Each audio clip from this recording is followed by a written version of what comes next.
In the first part of this program, you watched somewhat heated arguments between the financial controller and the divisional manager of the company regarding the parameters to be used for appraising the performance of the division. The controversy surrounded two basic concepts. One is the profit center concept and the other is the ROI concept. These two basic concepts were applied as a result of the change in the structure of the organization, that is from functional to divisional. This gave rise to certain problems and difficulties. On some of the issues and difficulties arising from this reorganization exercise, we had a discussion with Professor Chakravarti. We continued that dialogue, and in the second part of this program, we take up some other issues and difficulties. Prior to two immediate preceding years, the divisions were judged on the basis of physical controls rather than financial controls. Why change all that for indices like ROI, etc.? I don't think I can make you... Mr. Singh's insistence on physical indices being used for his division gives rise to another question in my mind.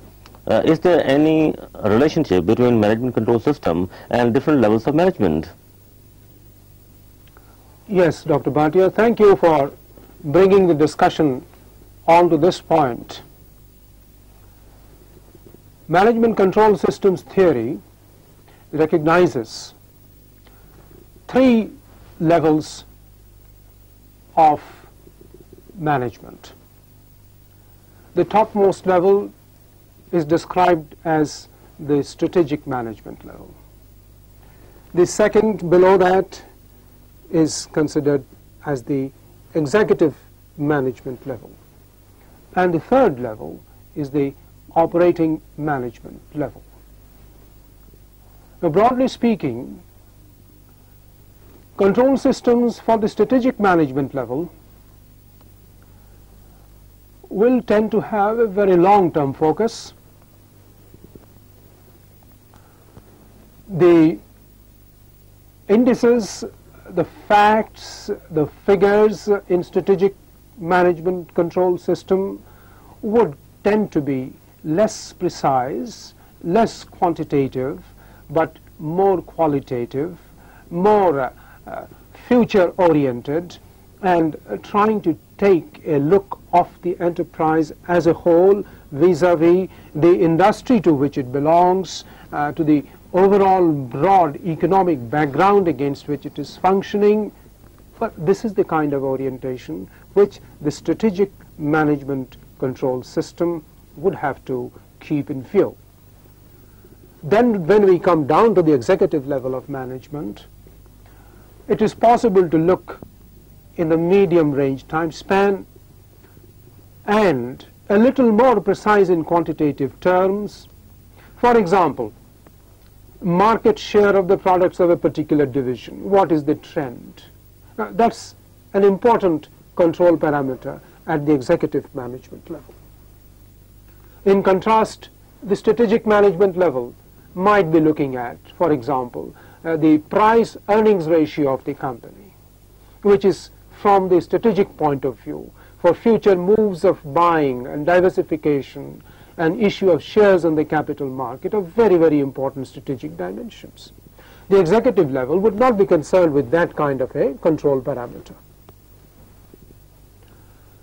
Then when we come down to the operating level of management, yes, the physical parameters, the physical indices become of paramount importance here. And here we can go into absolutely nitty-gritty, precise, quantified, short-term indices and yardsticks for exercising control. Let's give one example. The ratio of energy consumed per unit of production, or the ratio of overtime to direct labor hours worked. These are the kinds of control parameters which become relevant at the operating management level. Maybe across the divisions these can be collated and summarized, and the executive level management may still want to take a look across the divisions also. Now let me make one interesting point here. a person like Mr. Singh, who is the head of a division, seems to be operating at the boundary between the executive level and the operating level. While below him, he is guiding the day-to-day operating management of his division. At the same time, he being at the apex of his division, he has also to interact at the executive level. He is a party to the executive management team also. So at that level, probably, he has to have a familiarity, has a flair for both the nitty-gritty physical indices within the division and at the same time some amount of aggregated financial control parameters when he himself is looking from the executive point of view. Now, this is a kind of blend one has got to cultivate when people are operating at this kind of interface at the boundary level between two levels of management. Another related question is about productivity indices. If productivity indices are used, I think to an extent they would take care of the physical indices. Yes, Dr. Bhatia, productivity indices can be purely physical, like tons of steel produced per man day in a steel plant. Valid, it is a purely physical index. But I would like to add also that productivity indices can be expressed in financial figures also. Of course, it will appear as a pure number because it is a ratio, but the figures used in such a productivity index can as well be financial figures. Therefore, a person like Mr. Singh, who runs a division and at the same time is at the boundary line between the executive level and the operating level, I would imagine that he cannot ignore productivity indices which are constructed with financial data. Value added is another yardstick which could be applied in this context. In a large measure, value added is a measure which encompasses the physical parameters of performance. Value added is these days becoming a very, very important method for assessing the performance, the operating performance of production selling units. Now, value added is a financial figure, but this is a financial figure which in money terms is measuring the output of a division or a company. It is measuring the output, mind you, not in physical terms, but in money terms. Therefore, when we talk of a productivity index, essentially it means computing a ratio between an output in the numerator and some inputs in the denominator. Hence, value added as a financial measure of the output becomes a very, very pertinent and valid numerator in productivity indices. This is necessary because ultimately the physical indices have to lead to some kind of a desired financial consequence, and this financial consequence is captured through the figure of value added. So in terms of strategic management, we can lift it further. A figure like rupees of value added per rupee of labor cost in the company. It is valid at the operating level. This is an index which is valid at the executive level, and this is an index which is valid at the strategic management level also. Why? At the strategic management level, value added per employee becomes a very, very important yardstick for the company to judge itself against other competitors in the field. At the executive level, it gives an understanding about the relative performances of the divisions which are operating at the executive level. Down at the operating level, it speaks of the mileage that the company, that the division is obtaining out of the labor force employed. If there is surplus labor, it would show up in a lower value of this index. If it is economical in the use of labor, this figure will be pretty high. So it has got a usefulness across all the levels. All that has got to be done is to turn the focus at each level, but the same index can be used all along. So some such parameters, control parameters, need to be discovered which have their applicability through all the three levels, but with different orientations. It is often heard that there are some serious flaws in the application of ROI Would you like to share your views on this? The return on investment ROI criterion has two dimensions. One application of ROI is to assess the actual performance of a division at the end of a period compared to what was budgeted or targeted at the beginning of the period. So this is evaluation of past performance. Of course, an allied aspect of that is interdivisional comparison through ROI, again for one common past period for all the divisions. Some of the problems related to this part of ROI application we have already covered.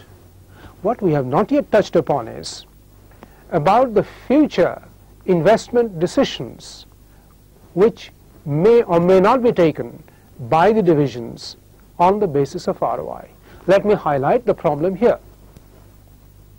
Supposing Mr. Singh's division at this point in time is yielding on the aggregate an ROI of 15%. For the next year, the company top management says we have surplus funds. Let us know which kinds of new projects you would like to invest in. All the divisions are informed about this. Mr. Singh's division also gets the same message. Now he works up a few alternative new projects which can be put up. But he finds that on project evaluation within his own division, none of the projects give an expected ROI of 15% or more. Every one of them is giving an expected ROI of less than 15%. Then what Mr. Singh does is, he thinks in his own mind that since I am going to be evaluated on the basis of ROI, if I now select a project, new project which has a lesser ROI than 15%, with this new project added, my aggregate ROI will now come down below 15%. Why should I face this? His mind begins to work like that. Now let's look at the other end of the spectrum. At the corporate aggregate level, the total return on investment that the company has been earning is about 12%. From the corporate point of view then, if Mr. Singh's division takes up a project which is promising a return of 13%, even with that, the ROI on the average for the total company is going to improve. But Mr. Singh sees it as his own personal choice, and his own division's ROI being 15%, he doesn't want to bring it down by taking a project which has a lower than 15% ROI. This is the problem which, from the point of view of future investment choices, ROI can impose on the company. It can come into conflict with the division's own objective of maintaining a high ROI level vis-a-vis the company's objective of raising its existing low ROI level to a higher level, even though the division's thing comes down.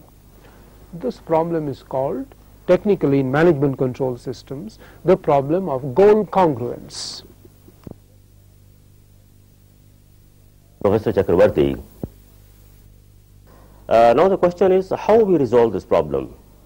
One response to this problem is to supplement ROI by another yardstick which is known as the residual income.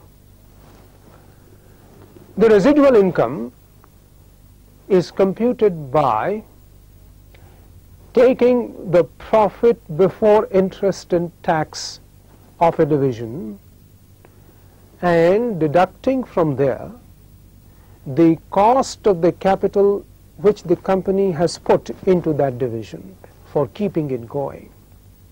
When this cost of financing this division is deducted from the profit before interest and tax of this division, the balance that we get is called residual income. Therefore, if with extra investment in new projects, the division can yield a residual income which more than meets the cost of financing this investment, extra investment, it may be justified because the company would gain and the division also does not appear in a bad light because the residual income is also positive. the return from the new investment proposal is more than sufficient to meet the financing cost of the investment. This is a partial answer, of course, to the difficulty which ROI creates. Usually residual income is not calculated further as a ratio. It is used as an absolute figure. However, some people do say that it should also be converted to a ratio figure. A little while ago, you were talking about productivity indices and value added. Now, from the management control point of view, two questions become quite critical. Number one, how do we aggregate different products produced in different plants of the enterprise? Number two, how do we take care of the other inputs, inputs apart from labor, into the denominator of the ratio, for example, infrastructural costs and capital? Well, value added, Dr. Bhatia, is by itself a financial measure. So, when the outputs of different divisions are evaluated in their rupee terms, sales value of those outputs, and from the sales value of the outputs, we deduct the raw materials, power and fuel costs, we get value added. Now, this is a rupee figure. So it doesn't matter if one division produces in tons, another in liters, and another in cubic meters. It really doesn't matter, because value added is a rupee measure of the outputs of various divisions. So aggregation problem is solved for the numerator via value added in this fashion. Now let's come down to the question you posed about the denominator. So far as raw materials is concerned, Dr. Bhatia, you would agree that since value added is sales minus raw materials consumed, power and fuel, materials input is already taken care of because it has been netted off against the sales revenue.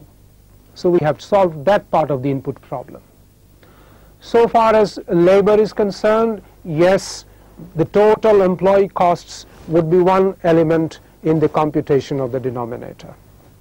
Then we are left with the third factor of production, which is capital. For capital, the interest payment and depreciation together can be considered as very close representations of the cost of the capital input. So labor we are taking care of, the cost of capital input via interest and depreciation we are taking care of, and the last factor of production then which remains is the return on the entrepreneurs, the owner's capital, Now this return on the ownership investment, on the ownership stake, one can assume a standard return on equity and use that as another component of the denominator. So thus we take care of the three major factors of production and their respective implications in terms of productivity: labor factor, capital factor, and ownership, entrepreneurship factor. Right. Now, Dr. Chakravarti, we have been talking about the various aspects of divisional performance appraisal. I was wondering if there are any other dimensions of management control system. So I may just mention here a few other equally important and practically usable approaches for management control in situations which may not be large company divisionalized setups. For instance, budgetary control and standard costing. Well, this is also a very major aspect of management control systems.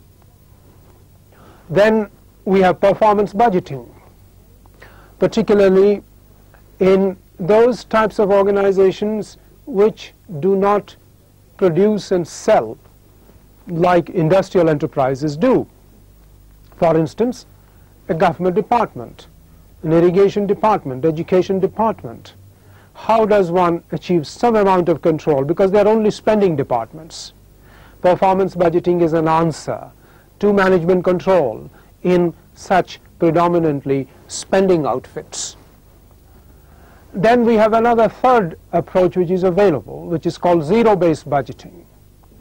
Zero-based budgeting is probably very pertinent in manufacturing organizations, particularly for the service functions, particularly for the managed costs like research and development, advertising and sales promotion.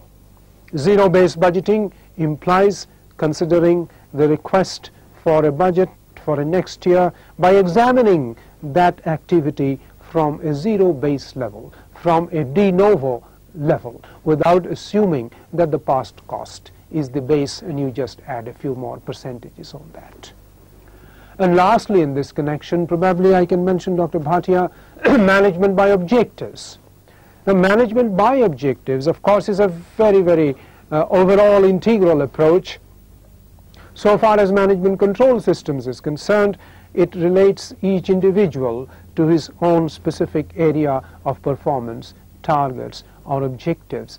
So in this sense, management by objectives is a highly individualized micro approach to management control. Dr. Chakravarti, my impression is that accounting and MIS activities are often the center of acrimony between the controller's office and the divisional managements. Could you throw some light on this aspect of the problem? Financial management and accounting can adopt 2 or 3 different orientations in its task. One dimension is relating to help and the other dimension relates to control. So management control systems is just not a control system. It must be also thought of and conceived in terms of a management help system.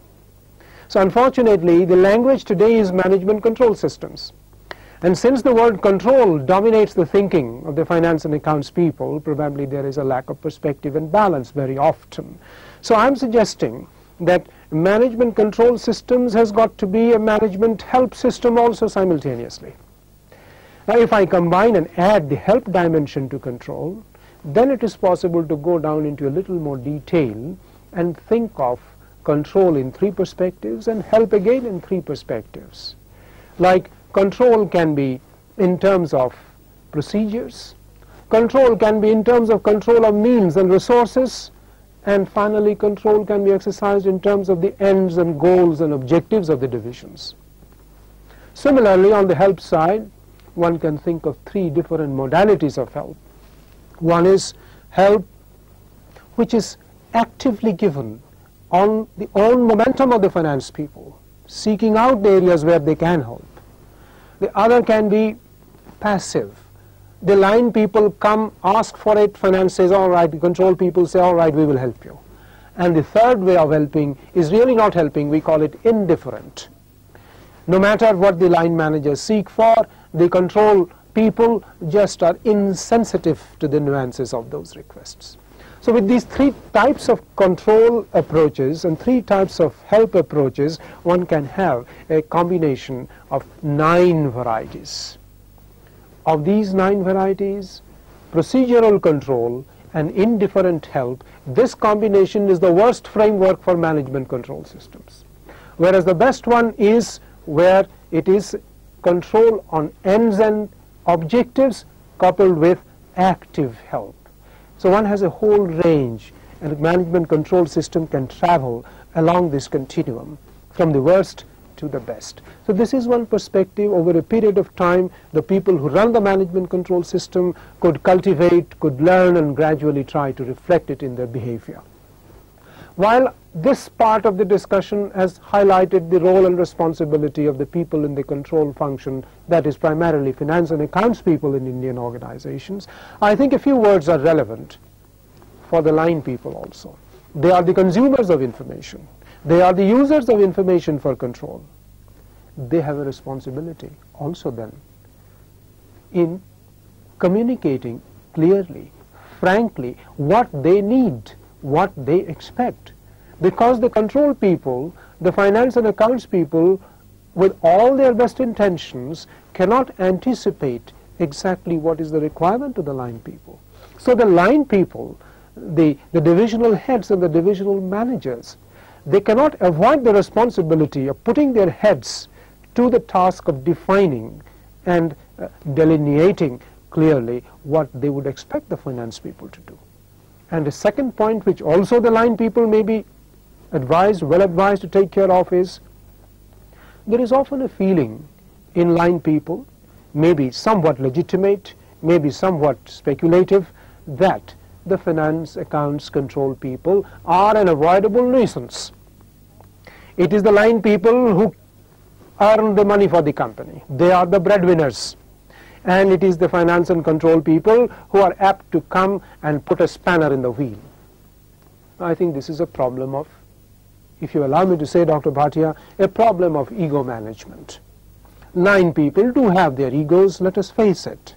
So it's a question, therefore, of the line people also adjusting to and accepting that the control people, the finance and accounts people, have a role to play in the organization, not for their selfish interest, but for the sake of the company.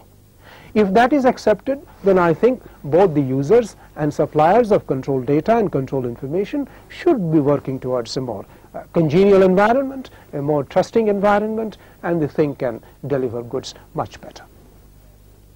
Thank you very much, Professor Chakravarti, for being with us for this program.